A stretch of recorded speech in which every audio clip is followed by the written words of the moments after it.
बोलो जयकारा बोल मेरे श्री गुरु महाराज की जय। सभी गुरुमुख प्रेमियों से सप्रेम जय सच्चिदानंद। हर समय जो मौसम की अगर बात करते हैं, कोई ना कोई मौसम एक निश्चित समय पर और कुछ समय के लिए, कुछ निश्चित समय के लिए, जैसे कि अभी सर्दी है, गर्मी है या बरसात का मौसम है या फसलों के माध्यम से समझें, चर्चा करें तो अभी गेहूं की फसल का समय है, अभी गन्ने की फसल का समय है। ये लगभग इस वक्त इन वस्तुओं की बुआई होती है, बिजाई होती है, फिर इस समय पर लगभग काटा जाता है। फिर कपास का भी समय आता है। ये कई तरह से जीवन के लिए मौसम भी आते हैं, वस्तुओं का भी जो उपजने का समय आता है।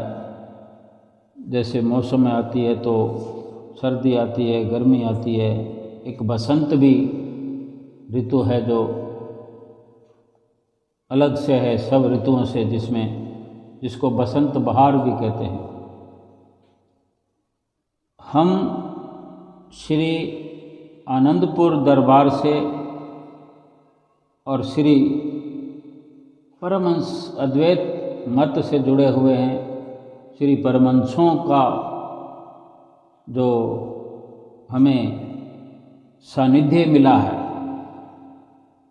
परमहंसों की जो छत्र छाया मिली है हम सभी गुरुमुखों को, जहाँ जहाँ भी हम रहते हैं, हमारे जीवन में अगर भक्ति की सोच, भक्ति के नज़रिए से अगर हम देखें, जो हम गुरुमुखों का अवसर मिला है विशेष, चाहे दुनिया में कुछ होता रहे, भजन भक्ति करने के लिए पूरी दुनिया में अपना एक सिस्टम है, नियम है। हर इंसान का अपने अपने इष्ट देव की पूजा अर्चना हर कोई करते हैं और उनके भी त्योहार समय समय पर आते हैं,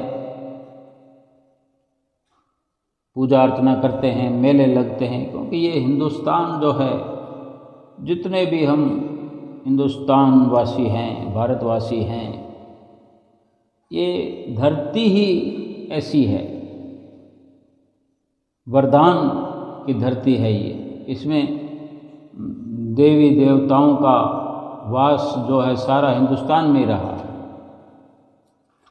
हिंदुस्तान में ही देखें तो अपने अपने स्तर पर भक्ति का एक परचम लहराता रहा है।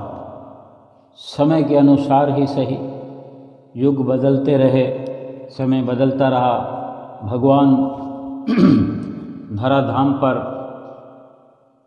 अपनी मौज से अलग अलग प्रकार से अवतरित होते रहे। और जैसे त्रेता में श्री राम चंद्र जी महाराज अवतरित हुए, द्वापर में श्री कृष्ण चंद्र जी महाराज, और इसी प्रकार सभी भारतवासी अपने अपने समय में अपने इष्ट देवों के, इतना ही नहीं, ये इनके साथ ही और बहुत से देवी देवताओं का भी यहाँ बड़ा आदर होता है, इनकी पूजा होती है। अपने अपने प्रकार से और अपने ख्याल से, अपनी सोच, अपने नज़रिए से हर कोई भगवान को तो पाना ही चाहता है। ये इतने देवी देव इस दुनिया में आज पूजे जा रहे हैं। कहते भी हैं, हमने सबने सुना है कि 33 करोड़ देवी देवता जो भारतवासियों में अधिक लोगों के ये इष्ट देव माने जाते हैं। लोग अपना इष्ट देव मानकर पूजा करते हैं, जिनमें देवियाँ भी हैं, देव भी हैं।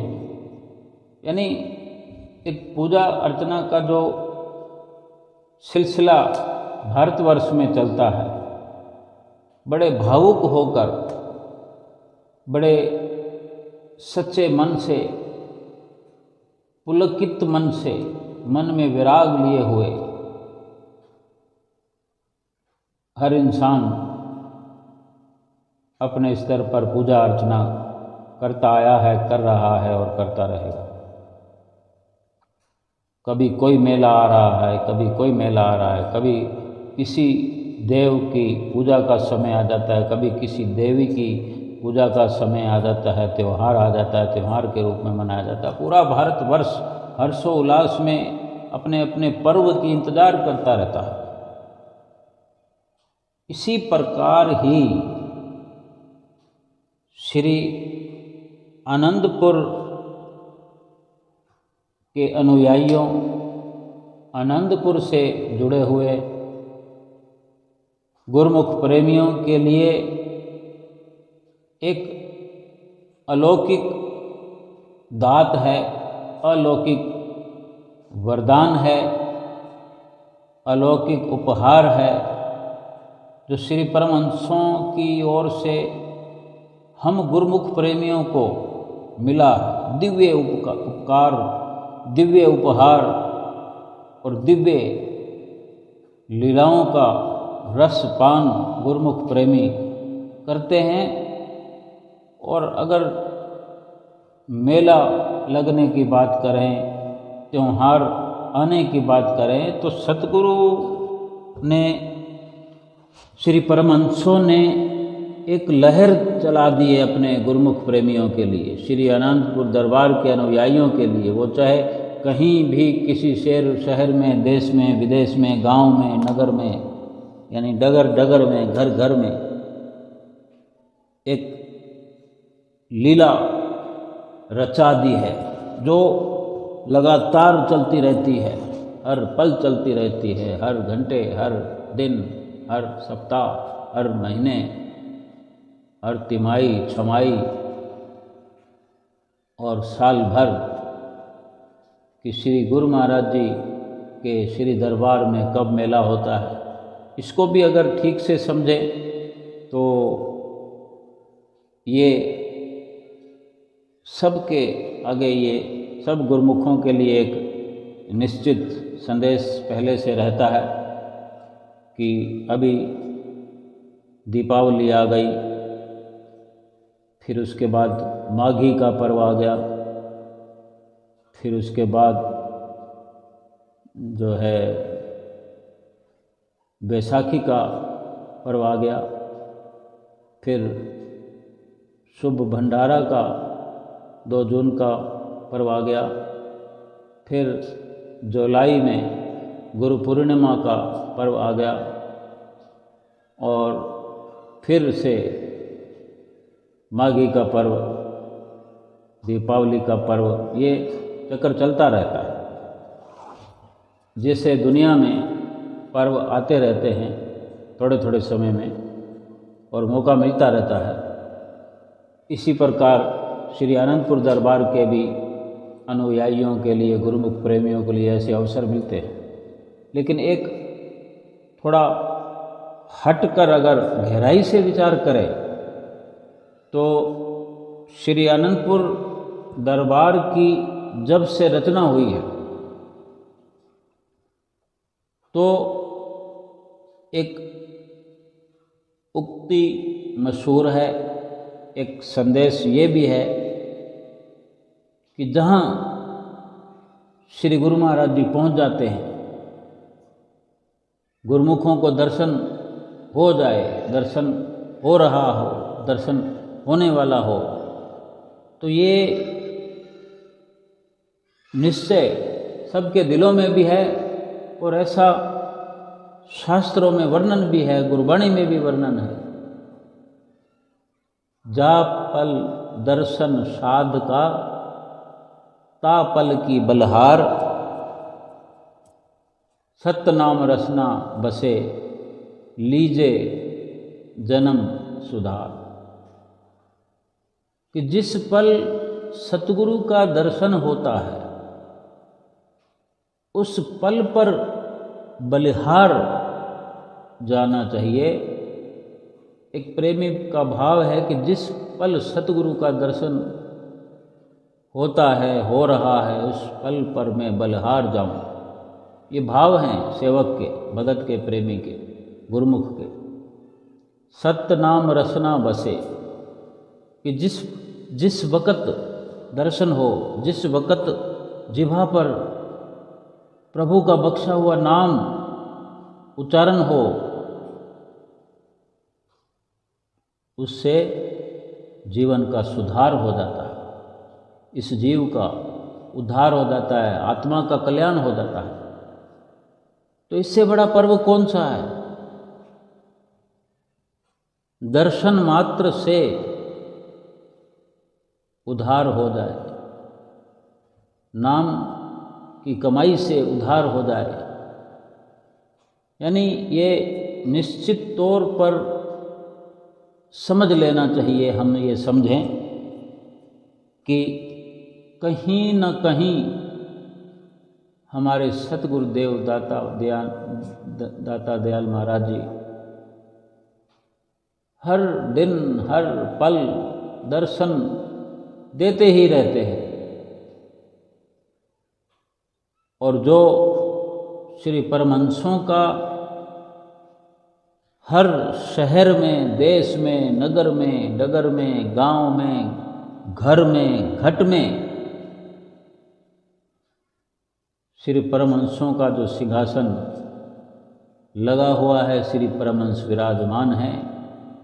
जो जुड़ जाए, जो प्रेमी जुड़ जाए, जिस वक़्त भी हाजिर हजूर समझकर दर्शन करे, उनकी श्री आरती पूजा का नित्य नियम पूरा करे, सेवा का नित्य नियम पूरा करे, और कुछ न सही सिंहासन पर जो सेवा की जाती है उसको बड़े भाव से ओतप्रोत होकर करे, तो जाने थोड़ी सी देर में, थोड़े लम्हों में, थोड़े मिनटों में कितना बड़ा लाभ सतगुरु की कृपा से मिल जाता है। ये भाव से नित्य नियम करने का पुण्य है कि अगर श्री गुरु महाराज जी को उठाते हैं,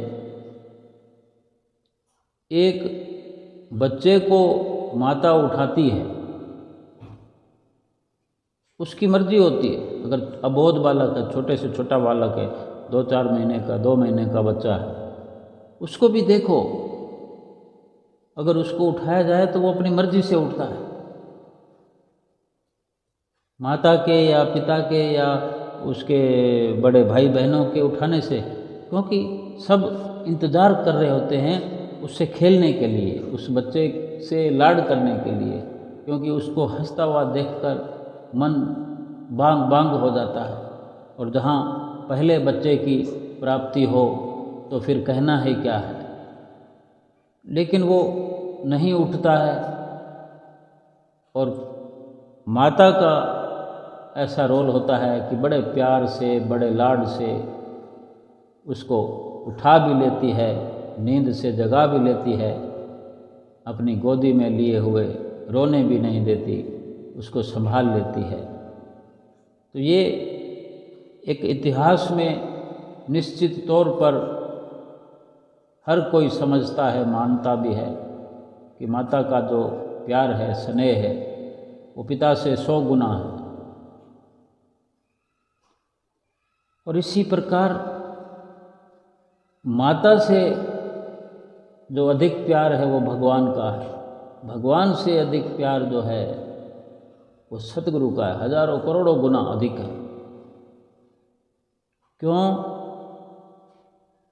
कि अब हम देखें कि जो स्नेह की बात है, एक माता जैसे अपने बच्चों को किस प्रकार उठाती है, जैसे जैसे बड़ा होता जाता है तो तब उसका रोल जो है कुछ अलग होता जाता है। वो महसूस भी करता है, बच्चा सोया हुआ और उठाने पर उठता हूँ ऐसे करना, मतलब माँ के साथ बड़ा अपना प्यार जताता है, उसको भी उठाने में माता जीत जाती है। तो ये कितनी बड़ी बात है। हम ये बात कर रहे हैं, चर्चा कर रहे हैं श्री परमहंसों के हमारे मंदिर में विराजमान होने की, अपने घर में, चाहे अपने घट में, चाहे मंदिर में, कहीं भी अगर हमारा नेह, हमारा भाव सच्चा है, शुद्ध है और हाजिर नाजिर ये जानकर कि ये यही पार ब्रह्म परमेश्वर हैं, यही सृष्टि के मालिक हैं, और अगर हम अपने घर में हैं, कहीं और सेवा करने नहीं जा पा रहे हैं या नहीं जा सकते, नित्य प्रति नहीं जाया जाता, लेकिन ये बहुत बड़ी सेवा साबित हो सकती है। बड़ी सेवा ये हमारे इस प्रकार के भावों से बन सकती है कि कमाल हो जाए, और होता है कि अपने श्री परमहंसों को जैसे नित्य प्रति उठाते हैं। हम खुद अनुमान लगाएं कि अगर हमने हाजिर नाजिर मान लिया है तो 5 परमेश्वर हैं और छठे हुजूर श्री गुरु महाराज जी हैं जो हमारे सिंहासन पर, घर के सिंहासन पर विराजमान हैं, और हम उठाते हैं। तो ये विचार करके, ये मन में भाव ला करके, जैसे घर के किसी एक सदस्य को उठाएं तो कितनी मेहनत का कार्य होता है। और अगर फिर हम 5 परमेश्वरों को उठाते हैं और एक हाजिर हजूर छठी पातशाही गुरु महाराज जी को उठाते हैं, यानी 6 बादशाहियों को उठाते हैं, अगर उनको हाजिर नाजिर मानते हैं तो कितनी बड़ी एक विशाल लीला हम नित्य प्रति देखते हैं। 6 श्री परमहंसों का विराजमान होना हमारे घर में और हमारे हाथों से उनको उठाना, ये जान लें कि हमने गुरु महाराज जी को उठा दिया और अपने हाथों से उठा रहे हैं, तो कितना स्नेह बरसेगा हम पर। और फिर उठा ही नहीं रहे हैं, उठा रहे हैं, उनको नहला रहे हैं अपने सुंदर हाथों में, अपने सुंदर से एक सफ़ेद रुमाल जो हमने ले रखा है, और शुद्ध जल से, शुद्ध पानी से, ये सुबह सुबह हम पहला कार्य कर रहे हैं। अगर हम इससे पहले नहाए हैं तो ये हमारा भाव ही है कि हम नहाए बिना अपने श्री परमहंसों को न छुएं, उनको हाथ न लगाएं, क्योंकि हम ये भाव मन में रखते हैं कि हम मैले हैं, हम अवगुणों से भरे हैं। तो कहीं ना कहीं जो बाहरी स्थूल रूप से अपने हाथों पाँवों को, पूरा शरीर को स्नान करा के, साफ सुथरा करके, तभी अपने परमहंसों को हम हाथ लगाने के काबिल होते हैं। यानी ये अपने श्री परमहंसों को महानता का रूप देना हमारे भाव के अंदर ये भरा हुआ है, विचार भरा हुआ है। इस प्रकार के हमारे विचार हैं, इस प्रकार के भाव हैं। सो हम स्नान करके फिर जब परमहंसों को उठाते हैं किसी सुंदर साफ सुथरे रुमाल से, पानी से डुबोकर बिल्कुल आहिस्ता आहिस्ता उनको स्नान कराने के भाव से पहुँचते हैं गीले कपड़े से, गीला रुमाल से, फिर सूखे रुमाल से उनको साफ स्वच्छ करके फिर उनको फिर से माला जो हमने रात को उतार दी होती है आराम कराते वक़्त वो फिर से पहनाते हैं। पीछे परमहंसों के जो टेक लगी होती है वो फिर से टेक लगाकर धीरे धीरे उनको विराजमान करते हैं और जो पीताम्बर इधर उधर बिखरा होता है उसको थोड़ा सही करते हैं। जितना भी करते हैं, हमारा जितना भाव है उतना ही तो करते ना, हम उसमें बढ़ाना चाहते हैं। सेवा का जो भाव है अगर हमारा बढ़ रहा है, अधिक है, तो उसमें थोड़ा सा टाइम ज़्यादा लगा देंगे।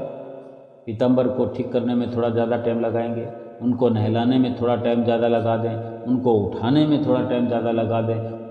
लोरी सुनाकर जैसे सुलाते हैं उसी प्रकार अमृत वेला गाकर उनको उठा सकते हैं।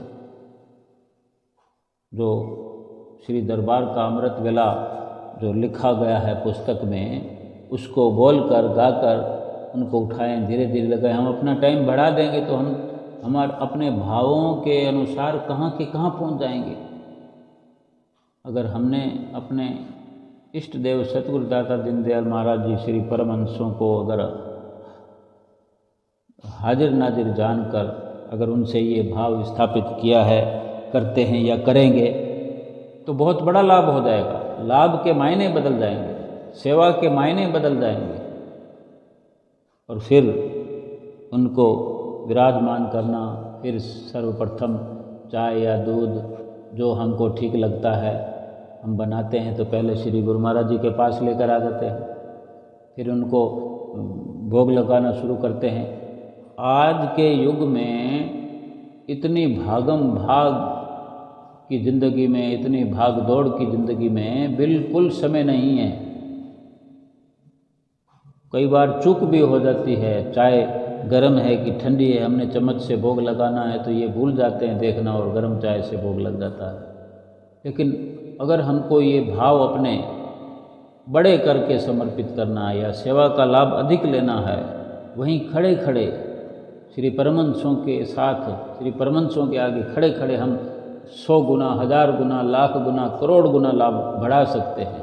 तो क्यों ना थोड़ा 1 मिनट ज़्यादा लगेगा, 2 मिनट ज़्यादा लगेगा, हम जितना लगाते हैं उससे 2 मिनट आज से बढ़ा देते हैं कि श्री गुरु महाराज जी को उठाने में हम 2 मिनट ज़्यादा लगाएंगे।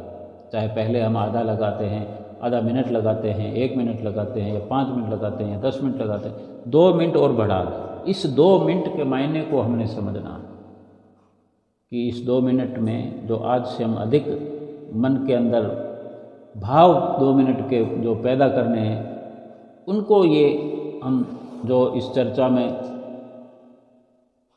अभी वर्णन कर रहे हैं, सुन रहे हैं,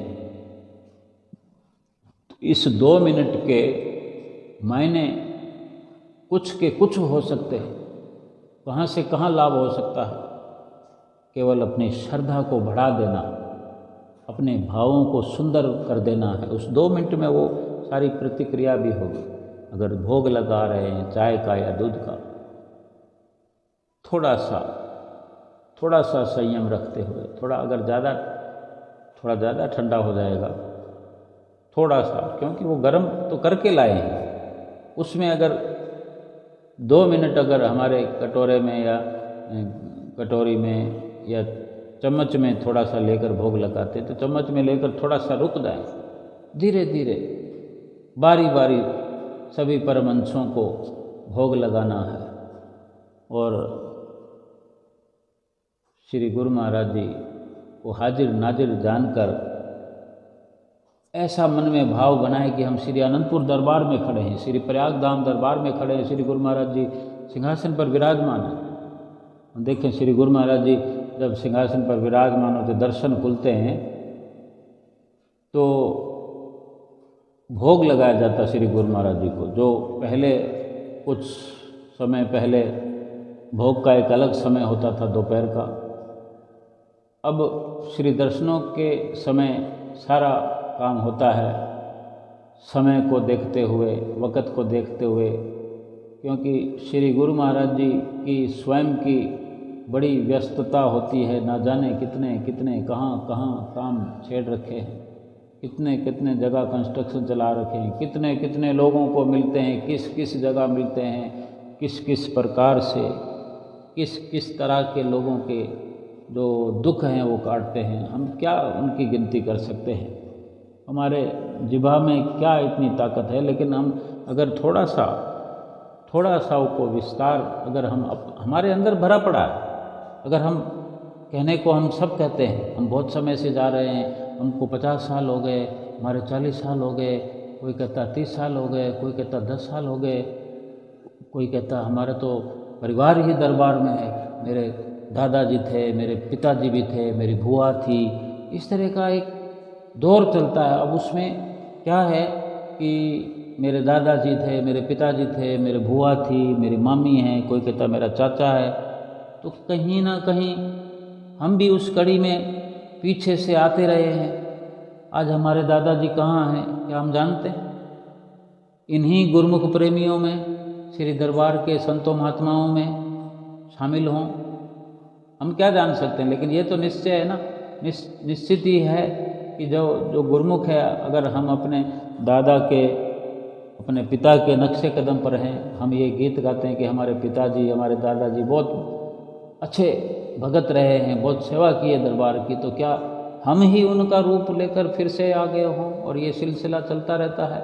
भक्ति तो जब संपूर्ण हम करेंगे, मुकम्मल करेंगे, श्री गुरु महाराज जी से एकाकार होने का जब पूरा यत्न होगा, तभी तो एकाकार होगा। तब तक आ रहे हैं उनकी शरण में, बार बार उनकी हजूरी में बैठने का सौभाग्य प्राप्त करते रहते हैं, क्योंकि भक्ति में एक सिलसिला चलता ही रहता है। गुरुमुखों के जो जहन में है, दिमाग में ये चलता रहता है, बस जन्म जन्म में आपका चेहरा बनकर आऊँ, जन्म जन्म में आपकी सेवा कमाऊँ, श्री आनंदपुर दरबार में बार बार मैं आप ही के साथ आता रहूँ।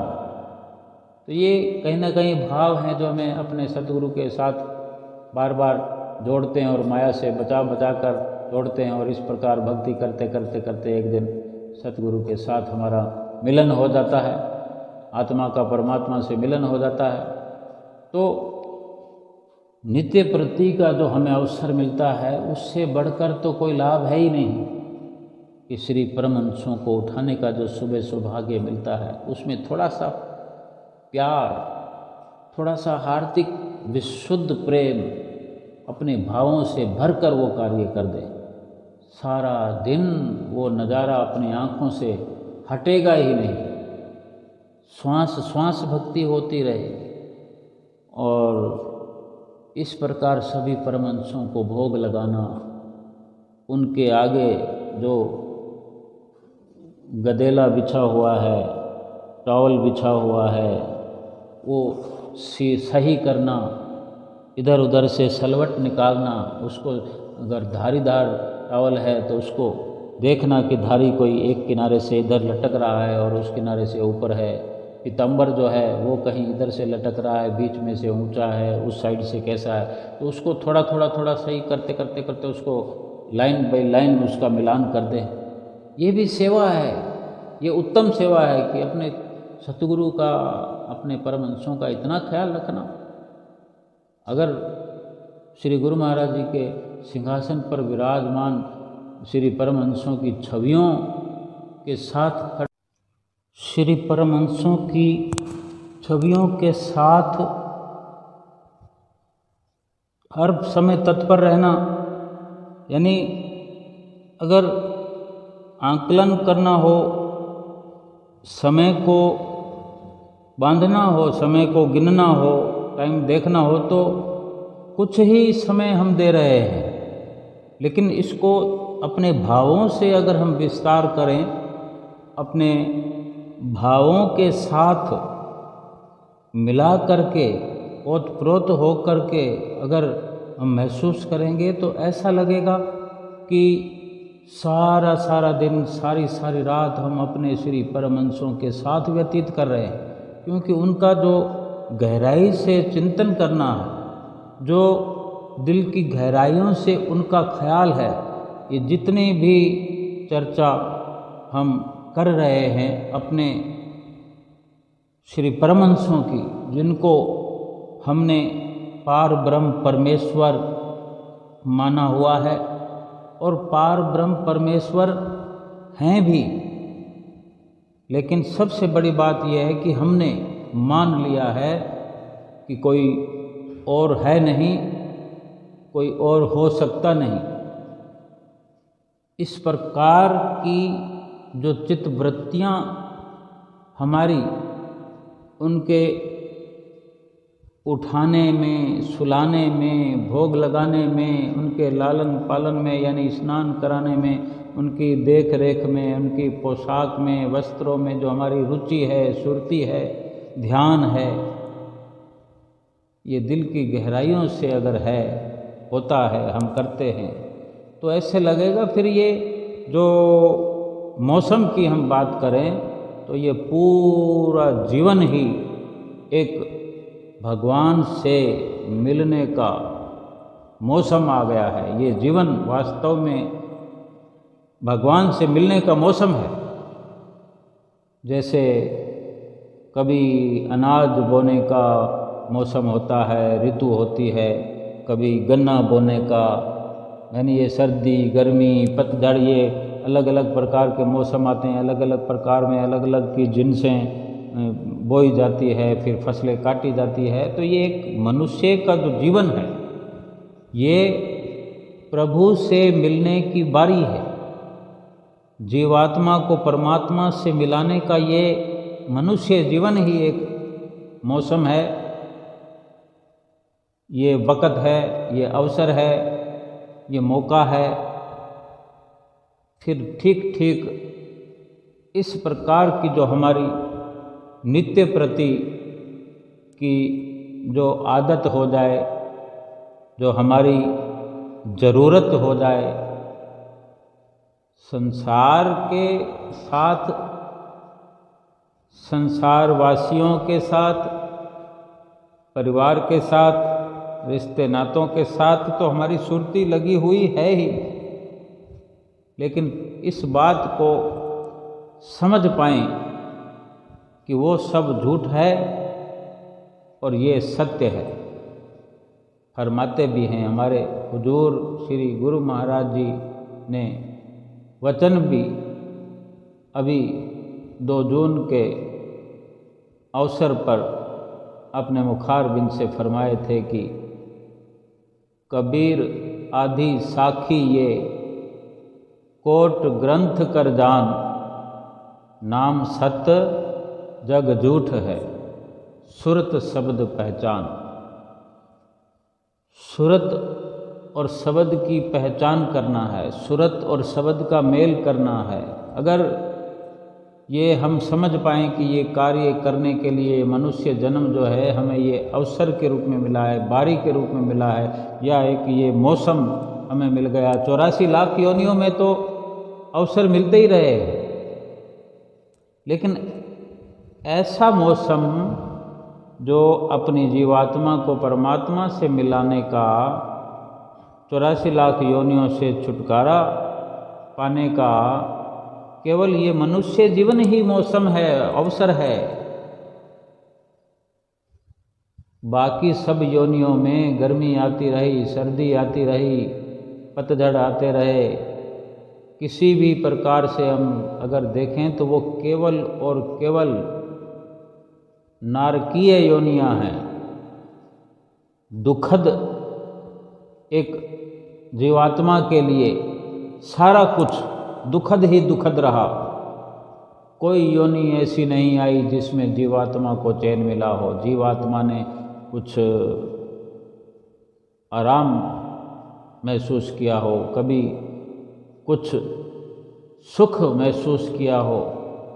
लेकिन ये मनुष्य जीवन भी ऐसे ही जा रहा है, 84 लाख योनियों की तरह ही जा रहा है। क्योंकि जब तक इस मनुष्य योनि में भी जिस मकसद के लिए मिला है ये जीवन, मनुष्य योनि का 84 लाख योनियों से हटकर है, ये जिस कारण से मिला है वो कारण अगर हमने समझा नहीं, जिस अवसर के लिए ये हमने पाया है, जिस कार्य को करने के लिए, जिस लक्ष्य की प्राप्ति के लिए हमने ये संजोग प्राप्त किया है, उस लक्ष्य को समझा नहीं, उस लक्ष्य को जाना नहीं, मकसद को समझा नहीं, तो फिर ये भी 84 लाख योनियों की तरह व्यतीत होता चला जा रहा है। हम जिन दुखों की बात करते हैं कि 84 लाख योनियों में ये जीवात्मा हर पल दुखी और अशांत रहा है, और इस जीवन में क्या दुखी नहीं है जीवात्मा? और फिर दुखी है तो क्या ऐसा हमने लाभ का कार्य किया जिससे अब इसको सुखी किया जा सके? लेकिन कर तो सकते थे, कर सकते हैं, जब तक ये समय है मनुष्य योनि का, जब तक ये मौसम है, ये बहारों का मौसम है जीवात्मा के लिए। जीवात्मा को परमात्मा से मिलाने का ये अवसर है, मौका है। अगर ये समझ आ जाए, ये मकसद है, ये लक्ष्य है हमारे इस मनुष्य जीवन का, अगर इसकी शुरुआत हम कर दें और फिर जिस प्रकार से हम करेंगे वैसा लाभ मिलेगा। लेकिन किसी भी प्रकार से कार्य को हम आगे के लिए क्यों छोड़ें? जब हम अपनी चित्तवृत्तियाँ इस प्रकार से अपने इष्ट देव सतगुरु के चरणों में जोड़ देंगे, अपनी सुरती की धार को, तवज्जो की धार को इस प्रकार से जोड़ कर रखेंगे कि जैसे हाजिर हजूर श्री परमहंस अवतार सभी हमारे सामने हाजिर हजूर हैं, हम उनसे बात कर पा रहे हैं, उनसे रूबरू हो रहे हैं, उनसे अपने विचार प्रकट करते हुए विनंतियां कर सकते हैं, उनसे जवाब पा कर के जवाब उनके श्रवण करते हुए जो हमें इशारे मिलते रहे हैं, उनको बार बार हम अपने अंदर प्रेरणा के रूप में दाखिल होता हुआ देखते हैं। क्योंकि पल पल में, घड़ी घड़ी में हमें ज़रूरत होती है उन इशारों की, उन हिदायतों की, क्योंकि हम पल पल में, क्षण क्षण में, घड़ी घड़ी में भूल जाते हैं, भूलते रहते हैं और भूलनहार हैं। और जब इस प्रकार से हमें लगातार इशारे प्राप्त होते हुए महसूस होने लगेंगे, तो ये भी एक गनीमत अवसर प्रकट हो जाएगा। और जो हमारी दिनचर्या है, जिस प्रकार से हमने बनाया है, जिस प्रकार से हमने अपने असूल बनाए हैं, नियम बनाए हैं, अपना एक कानून बनाया है अपने ही प्रति, जीवात्मा को छुड़ाने के लिए, जीवात्मा को बचाने के लिए हमने सतगुरु की अदालत में समझ लो कि हमने स्वयं ही अपनी जीवात्मा की पैरवी करनी है।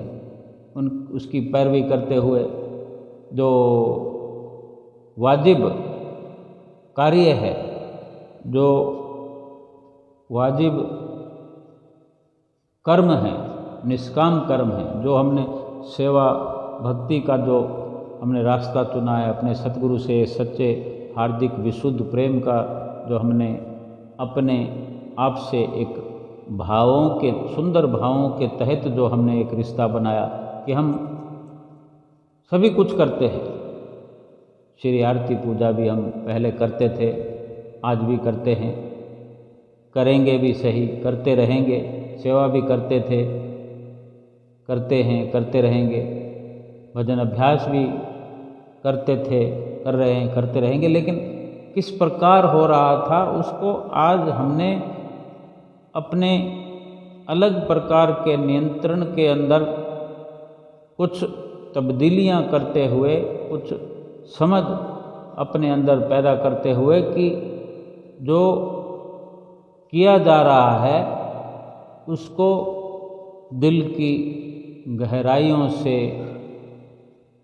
जो भाव, सुंदर भाव पैदा करते हुए, अपने सुंदर भावों को संजोते हुए, सजाते हुए, वर्णन करते हुए अपने सुंदर भावों का उल्लेख करते जाए। श्री आरती पूजा के समय, सेवा के समय, सेवाओं का इतना सुंदर उदाहरण हम पेश कर सकते हैं, इतनी सुंदरता अपने अंदर से बाहर प्रकट कर सकते हैं, बाहर से अंदर प्रवेश करा सकते हैं कि चारों ओर फिर सुंदर वातावरण हमारे जीवात्मा के चारों ओर सुंदरता का एक सुरक्षा कवच बन जाएगा। भक्ति से चारों ओर घिरी हुई ये जीवात्मा यूं खुशहाल हो उठेगी, जो महसूस करेगी कि ये वो सुंदर मौसम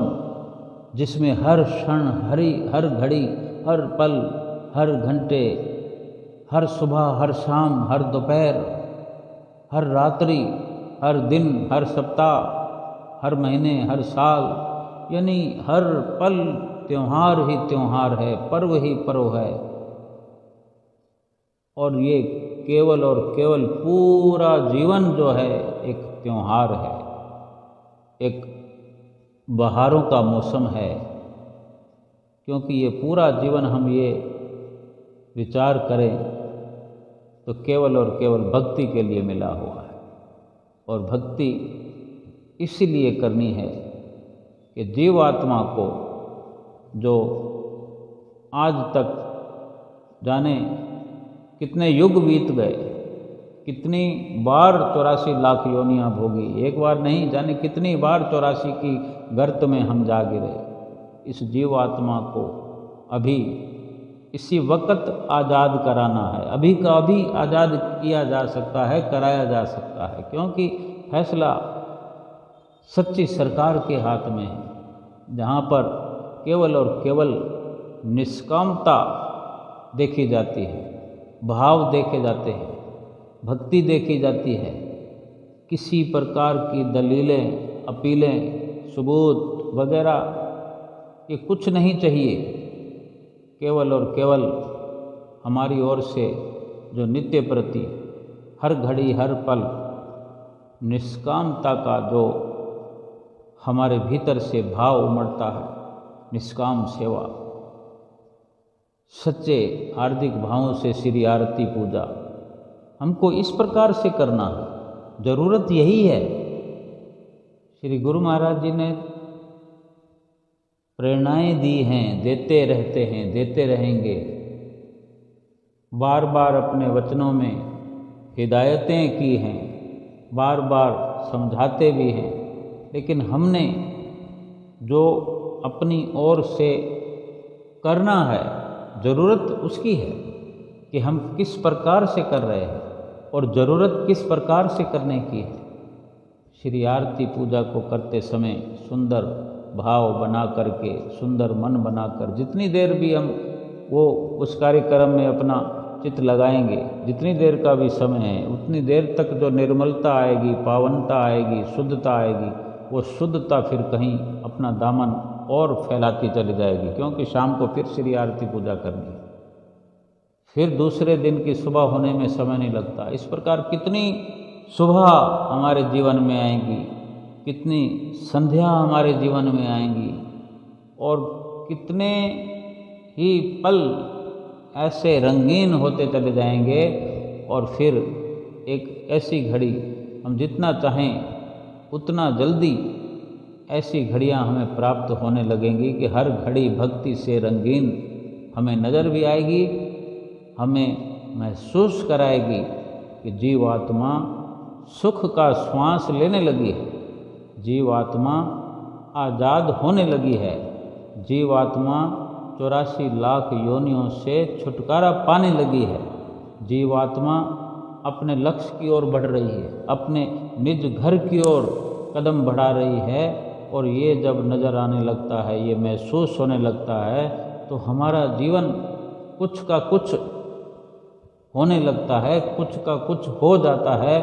और फिर जब इस प्रकार की सारी गतिविधियाँ हमको महसूस होने लगती है, हमको दिखने लगता है ये सारा मंजर। हम अपनी आँखों के सामने, चाहे खुली आँखें हों चाहे बंद आँख हों, खुली आँखों से ज़्यादा आनंद बंद आँखों से प्राप्त होने लगता है। जब इस प्रकार के पल हमारे जीवन में आए, इस प्रकार की घड़ियाँ हमारे जीवन में आए, इस प्रकार के दिन, महीने और साल और फिर पूरा जीवन जब हमारा इस प्रकार से व्यतीत होते होते पूरा जीवन ऐसा ही बन जाएगा, तो फिर 84 लाख योनियों में जाने की तो दूर की बात है, जिक्र भी नहीं होगा हमारे जीवन में कि क्या भूले से भी 84 लाख योनियों में हमारी जीवात्मा चली जाएगी। क्योंकि इतनी जो सजगता से, इतनी सत्यता से जो सतगुरु का दामन थाम लेता है, उनकी चरण शरण अपना करके जो निजी तौर पर अपने लक्ष्य की प्राप्ति के लिए जुट जाता है, कोई सारा दिन 24 घंटे ये कार्य नहीं करना है, लेकिन जो नित्य नियम हमें समझाए गए हैं उनको अपने सुंदर भावों के साथ ओतप्रोत होकर अमल करना है। फिर नतीजतन यानी नतीजा ये होगा कि ऐसा लगेगा कि हम 24 घंटे कर रहे हैं। खाना हम खाते हैं 24 घंटे में 2 बार 3 बार, 3 बार समझ लो, लेकिन अगर अच्छे से खाया जाए, पौष्टिक खाना खाया जाए, प्रेम से खाया जाए, उसका इतना लाभ होता है कि तृप्ति हो जाती है। और कुछ विपरीत अवस्था हो जाए, समय ना मिले या खाना पौष्टिक ना हो, कोई कमी हो जाए जिससे स्वास्थ्य बिगड़ जाता है कि लाभ के लिए खाया था लेकिन हानि हो गई, या फिर कुछ रुचिकर ना हो, मन के मुताबिक ना हो पाया हो, तो फिर थोड़ी थोड़ी देर में ये लगता है कि जैसे खाना खाया ही ना हो। और जब रुचिकर भोजन हो, इतना कम से कम हो कि अपनी भूख को शांत करने में यानी अपने आप को तृप्त करने तक के लिए हम जो भी खाना खाते हैं, जो भी खाना हमने खाया वो पर्याप्त मात्रा में बड़े आराम से खा चुके और मन भी शांत हो गया, शरीर को भी जो पौष्टिकता चाहिए वो मिल गई हो, फिर जो तृप्ति होती है, फिर एक प्रकार से एक उसकी सीमा है। उससे पहले बिल्कुल खाना खाने के लिए विचलितता नहीं होती, भटकाव नहीं होता, एक स्थिरता पैदा हो जाती है।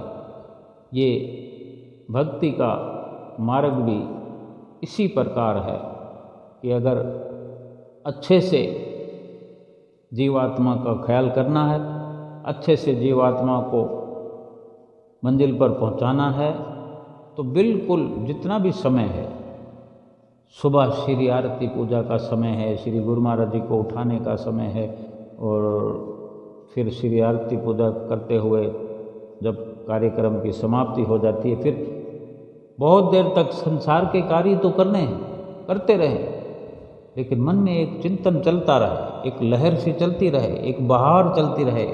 भक्ति का ये मौसम नित्य प्रति हमें अपना असर दिखाता रहेगा। भक्ति की जो बहारें हैं, भक्ति के जो बड़े लुभावने सुंदर जो हमारे जीवात्मा को सुखद बनाने वाले हैं, वो नज़ारे हमारे चारों ओर घूमते रहेंगे। और फिर सुबह से शाम को फिर उसी अवस्था में पहुंचना होता है। उससे पहले दोपहर को भोग लगाना होता है। फिर इस प्रकार ये प्रक्रिया चलती रही। थोड़े थोड़े समय के लिए ये करना होता है, और बाकी पूरा समय संसार के लिए, यानी यूँ समझे कि 24 घंटे में 3 घंटे 4 घंटे अगर टुकड़ों में करते करते करते हम अगर श्री गुरु महाराज जी के साथ व्यतीत करते हैं तो उसका असर जो है 24 घंटे से भी अधिक दिखाई देने लगता है। जैसे कि 24 घंटे के लिए अगर सोचें कि हम श्री गुरु महाराज जी के साथ थे, श्री गुरु महाराज जी हमारे साथ थे, तो 24 घंटे भी कम है। ऐसे लगता है कि कोई अनुमान भी नहीं लगा सकते कि हम कितना श्री गुरु महाराज जी के साथ हैं और कितना श्री गुरु महाराज जी हमारे साथ हैं। अगर ऐसा लगने लगे तो जीवन के मायने बदल जाएंगे। हमारा जीवन सत्यम सुंदरम, सत्यम शिवम सुंदरम बन जाएगा। बोलो जयकारा बोल मेरे श्री गुरु महाराज की जय।